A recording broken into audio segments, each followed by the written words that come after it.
నేను మిమ్మల్ని కోరేది ఒకటే, ఇవాళ ఉత్తమ్ కుమార్ రెడ్డి గారు మంత్రి కాగానే ఇక్కడ అధికారుల కొమ్ములు వచ్చినాయి, ముఖ్యంగా పోలీసు వాళ్ళకి కొమ్ములు వచ్చినాయి.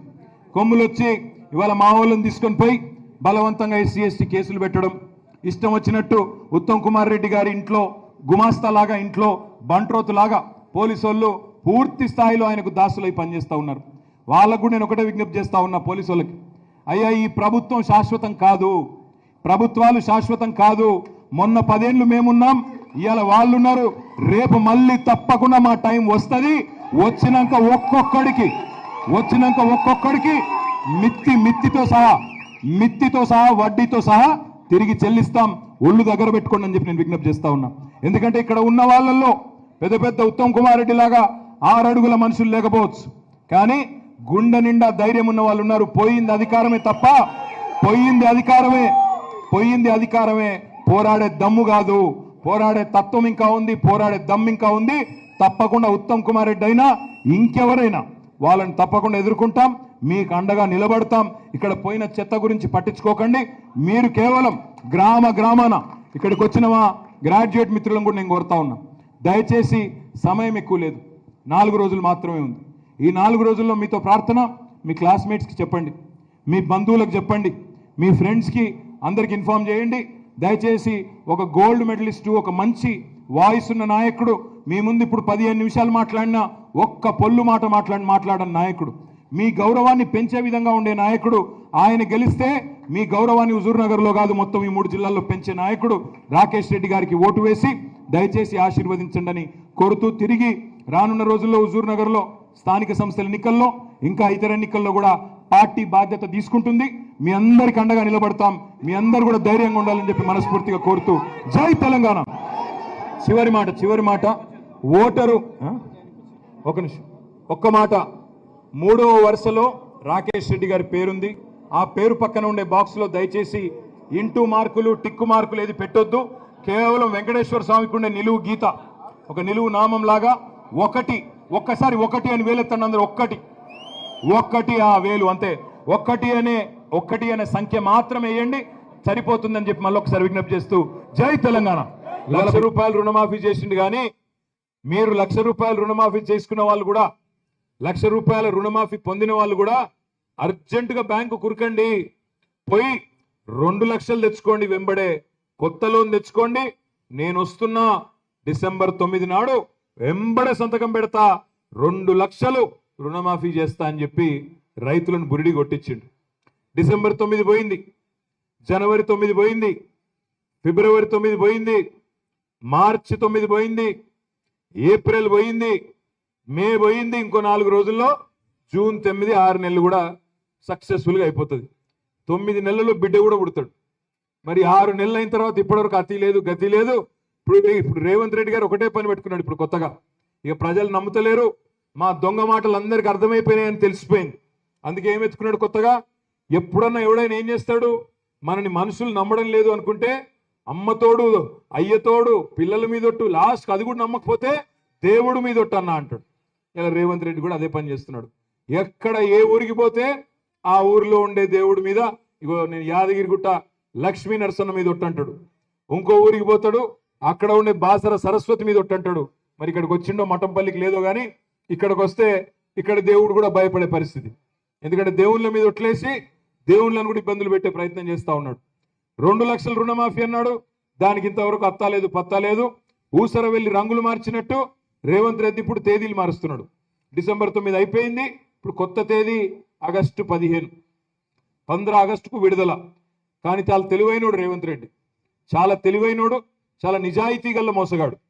ఆయన నీకు ఆగస్టు 15 డేట్ చెప్పిండు, సంవత్సరం చెప్పిండా? సో 2029 కావచ్చు, 2030 కావచ్చు, 2047 కావచ్చు, ఏదైనా కావచ్చు. ఆయన అనడానికి లేదు, పాపం ఆయన తప్పు కూడా లేదు. ఆయన చాలా నిజాయితీగా ఎన్నికలకు ముందే చెప్పిండు. ఏం చెప్పిండు? ప్రజలు మోసపోవాలనే కోరుకుంటారు, ప్రజలు మోసగాళ్ళనే నమ్ముతారు. చూసింటారు మీరు ఆ వీడియో, చూసినా లేదా? మోసగాళ్ళనే నమ్ముతారు, మేము మోసపు మాటలు వినాలనే కోరుకుంటారు, అందుకే మేము మోసం చేస్తూనే ఉంటాం అని చెప్పి చాలా కుండబద్దలు కొట్టినట్టు చాలా నిజాయితీగా మోసం చేసిండు. తప్పు మనది, అట్లాంటి మోసగాళ్ళని నమ్మినందుకు తప్పు మనది. వాళ్ళు ఒక్కొక్కటిగా వాస్తవాలు బయటకు వస్తున్నాయి. విషయం ఒక్కొక్కటిగా ఇప్పుడే బయటపడతా ఉంది. 2 లక్షల రుణమాఫీ జరగదు అనే విషయం దాదాపుగా రైతులకు ఇప్పుడిప్పుడే అర్థమవుతా ఉంది. 500 రూపాయల బోనస్ అన్నారు, క్వింటాల్కి 500 బోనస్ అన్నారు. ఆనాడు వరి పండించండి, ఎంత పండించినా ఇబ్బంది లేదు, 500 బోనస్ అని చెప్పి డైలాగులు కొట్టినారు. మరి నిన్న కేబినెట్ మీటింగ్ తర్వాత స్పష్టంగా చెప్తున్నారు 500 బోనస్ అనేది బోగస్ మాట, సన్నవడ్లు పండించే వాళ్ళకి మాత్రమే బోనస్ అని చెప్పి మంత్రి గారు చెప్తా ఉన్నారు. ప్రభుత్వ నిర్ణయం అని చెప్తా ఉన్నారు. హుజూర్ నగర్ ప్రాంతంలో ఎక్కువ సన్నవడ్లు పండించే వాళ్ళు ఉన్నారు. మరి నేను మిమ్మల్ని అడుగుతా ఉన్నా, సన్నవడ్లకి మార్కెట్లో ఇప్పుడు ఏం రేటు పలుకుతా ఉంది? క్వింటాల్కి 2300 వస్తుందా? అప్పుడప్పుడు ధర బాగా వస్తే 25, 27, ఒక్కొక్క సందర్భంలో 3000 కూడా వస్తుంది కదా, అప్పుడప్పుడు వస్తుంది.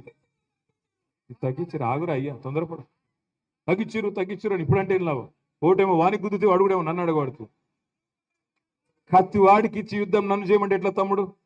నేను అనేది అదే, మీకు 3000 దాకా అప్పుడప్పుడు పలికినప్పుడు, 2700 పలికినప్పుడు, 2500 పలికినప్పుడు మీకు మీ బోనస్ అవసరం ఉంటుందా? అసలు బ్రహ్మాండంగా మార్కెట్లోనే రేట్ వస్తుంది సన్నవడ్లకి, వచ్చినప్పుడు బోనస్ లేదు, ఏం లేదు. ఇది వాళ్ళకు కూడా తెలుసు, ప్రభుత్వానికి కూడా.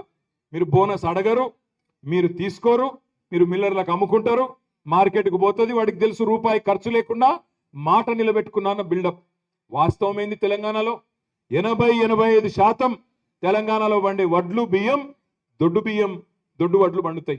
వాళ్ళకేమో బోనస్ లేదంట. ఎన్నికలకు ముందు చెప్పలేదు ఈ మాట, అందరికీ అన్ని అన్నాడు ఎన్నికలకు ముందు. ఇప్పుడేమో కొందరికే కొన్ని అంటున్నాడు. అప్పుడేమో అందరికీ అన్ని ఓట్లున్నాయి కాబట్టి ఇప్పుడు కొందరికే కొన్ని, బోనస్ కూడా బోగస్ అని తేలిపోయింది. ఇంకా విచిత్రం అనిపిస్తుంది. ఉత్తమ్ కుమార్ రెడ్డి గారు ఉన్నారు, ఆయన పౌర సరఫరాల మంత్రి. మరి ఉత్తమ్ కుమార్ రెడ్డి గారు హుజూర్ నగర్ ప్రజల తరపున నోరు విప్పండి, గొంతు విప్పండి, మోసం ఎందుకు చేస్తున్నారో ప్రజలకు చెప్పండి. సన్నాయి నొక్కులు నొక్కే సన్నాసులకు, కాంగ్రెస్ సన్నాసులకు, రైతు బిడ్డలందరూ నేను కోరుతా ఉన్నా, బోనస్ అని మోసం చేసినందుకు, బోనస్ అని బోగస్ మాటలు చెప్పినందుకు ఓటుతోనే వాళ్లకు సమాధానం చెప్పండి. రాకేష్ రెడ్డికి ఓటేసి ఉత్తమ్ కుమార్ రెడ్డికి, ఈ ప్రభుత్వానికి బుద్ధి చెప్పండి అని చెప్పి నేను విజ్ఞప్తి చేస్తా ఉన్నా. 500 బోనస్ ఒకటే కాదు, 2 లక్షల రుణమాఫీ ఒకటే కాదు. ఏమన్నారు అన్నాడు? కేసీఆర్ గారు 10,000 ఇస్తున్నాడు రైతు బంధు, మేము 15,000 ఇస్తాం రైతు భరోసా అని బిల్డప్ ఇచ్చిండ్రా? పడ్డదా రైతు భరోసా? ఒక్కరికన్నా వచ్చిందా 15,000? 15,000 కాదు, ఆ 10,000కే దిక్కులేదు. నాట్ల నాడు ఇయ్యాలా రైతు బంధు? ఎప్పుడు ఇయ్యాలా? నాట్లేసే నాడు ఇయ్యాలా. ఎప్పుడు ఇస్తున్నాడు రేవంత్ రెడ్డి? ఓట్లేసేటప్పుడు ఇస్తున్నాడు. నాట్ల నాడు ఇయ్యాల్సిన రైతు బంధు ఓట్లకిచ్చి, ఓట్ల వేటలో మరి డిసెంబర్లో ఇయ్యాల్సింది మేలో ఇచ్చి, అది కూడా ఏదో ఘనకార్యం అన్నట్టు సంకలు గుద్దుకొని ఇవాళ రైతు బిడ్డల్ని, రైతులని అవమానించే ప్రయత్నం చేస్తా ఉన్నాడు. ఆనాడు అన్నాడు భూ యజమానులకు, భూస్వాములకు మాత్రమే కేసీఆర్ గారు రైతు బంధు ఇస్తున్నాడు, నేను కౌలు రైతులకు ఇస్తా అన్నాడు. ఒక్క కౌలు రైతు కన్నా ఒక్క పైసనన్నా వచ్చిందా? ఒక్క పైసా రాలేదు. రైతు కూలీలకు 12,000 అన్నాడు, ఒక్కరికన్నా వచ్చిందా? మరి రైతు బిడ్డలైన మనం ఒక్క పని చేయకపోగా, ఇచ్చిన ఒక్క హామీ నెరవేర్చకపోగా, 100 రోజుల్లో ఇస్తానన్న మాటలు